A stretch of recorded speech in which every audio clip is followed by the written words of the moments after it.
This is row 3. The cables have come together and now want to cross.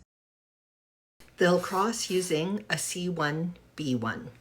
I can tell that it's row 3 because there's a single design element at the end that doesn't have a partner. To work a C1B1, I'll slip the first stitch onto a cable needle and hold it in back.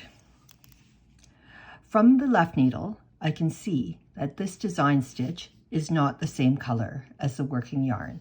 So I'm going to slip it with my yarn in back.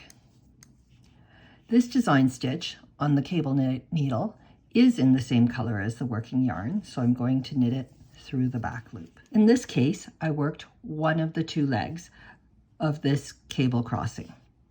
Each leg of the cable crossing is a design element and is treated independently.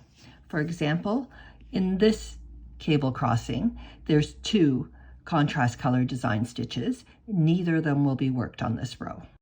With this pair of stitches, both design elements are in the color of the working yarn, and they'll both be worked after they're crossed.